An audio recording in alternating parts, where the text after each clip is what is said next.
এই খবরটি নিবেদন করছে স্বামী বিবেকানন্দ ইউনিভার্সিটি, আপনার সন্তানের স্বপ্নের ভবিষ্যৎ গড়ে তোলার একমাত্র সঠিক ঠিকানা। অতিরিক্ত বিদ্যুৎ বিল প্রত্যাহারের দাবিতে কামারহাটি সিএসসি অফিসের সামনে উত্তর 24 পরগনা জেলা সিটুর পক্ষ থেকে এক বিক্ষোভ কর্মসূচির আয়োজন করা হয়।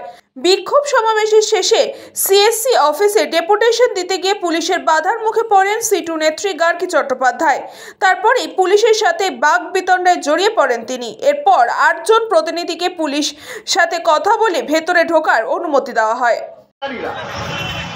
তারা ভীত সন্ত্রস্ত, তারা আমাদের চিঠি নিতে পারলেন না। আমরা বলে এলাম আমরা আসবো এবং আমরা চিঠি দেওয়ার চেষ্টা করব আপনাদেরকে। আপনারা নেবেন কি নেবেন না সেটা আমরা সেদিন বুঝে নেবো, কিন্তু আমরা জানিয়ে গেলাম মৌখিকভাবে আমরা ওই দিন আসবো।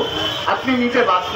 93% এলাকায় যারা বিদ্যুৎ সরবরাহ করে সে রাজ্য বিদ্যুৎ বন্টন কোম্পানি করবার জন্য আমি আমাদের সিআইটির রাজ্য সম্পাদক মন্ডলীর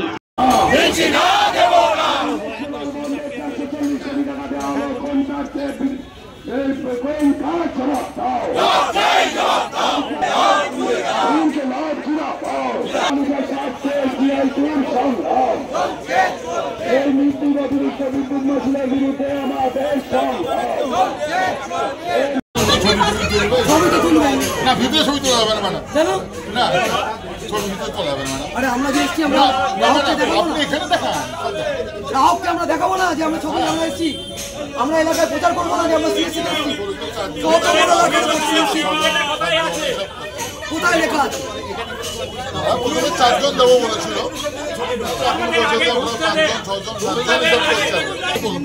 স্যার আপনাকে আমি বিনয়ের সঙ্গে বললাম স্যার 7 জন আমরা যাবো। হ্যাঁ আমি আপনাকে বিনয়ের সঙ্গে বলছি বড়, আমরা এখানে ঝামেলা করে সিএসসি দখল করতে আসিনি। সিএসসির মালিক আরপিজি ও চালাক, আমরা এসেছি 7 জন বলতে। সমস্যা হচ্ছে আমাদের 8টা এলাকা সিএসসি জেলা, আমরা বলছি 7 জন অন্তত।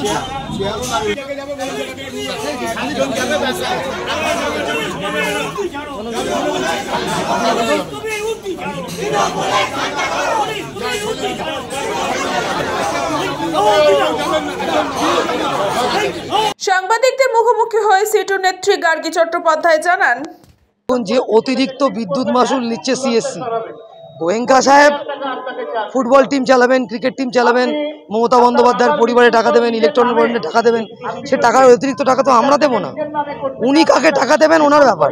কিন্তু তার জন্য গ্রাহকের ওপর যেভাবে বোঝা চাপানো হয়েছে তার বিরুদ্ধে আমরা বলতে এসেছি।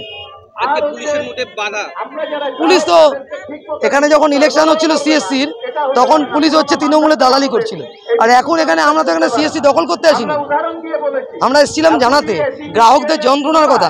দিল্লি, মুম্বাই, মহারাষ্ট্র, বেঙ্গালুরু, তার থেকে কলকাতার বিদ্যুতের দাম বেশি, একচেটিয়া মনোপলি বিজনেস করছে সিএসসি, আমরা তার বিরুদ্ধে বলছি। এফপিপিএস এর নামে অতিরিক্ত চার্জ নেওয়া হচ্ছে, আমরা তার বিরুদ্ধে বলতে এসেছি এবং বলেছি স্মার্ট মিটার বসানো যাবে না। আমরা 8 জন গেলাম এবং ওনারা আলোচনা করার এখতিয়ার নেই। আমরা ওদেরকে বললাম যে আপনাদের এখান থেকেই তো যাচ্ছে, বিলটা যাচ্ছে, বিল দিতে আসছে, বাড়ি বাড়ি বিল যাচ্ছে, লাইন কাটছেন আপনারা, আমরা এবার আর বিল দেবো না, এই অতিরিক্ত চার্জ আমরা দেবো না। স্মার্ট মিটার বসতে দেবো না। নয়াটিতে দেখেছেন বারাসাতে খুলে দিচ্ছি, মধ্যমগ্রামে খুলে দেওয়া হচ্ছে, স্মার্ট মিটার বসানো যাবে না। মানে এই টোটেক্স প্রিপেড স্মার্ট মিটার, আগে বিল আসবে তারপর বিল দেবো, আগে টাকা দেবো না, রিচার্জ করবো না, আমার টাকায় কোম্পানিকে ব্যবসা করতে দেবো না। বলরাম বসুর রিপোর্ট, নিউজ ফর টাইম।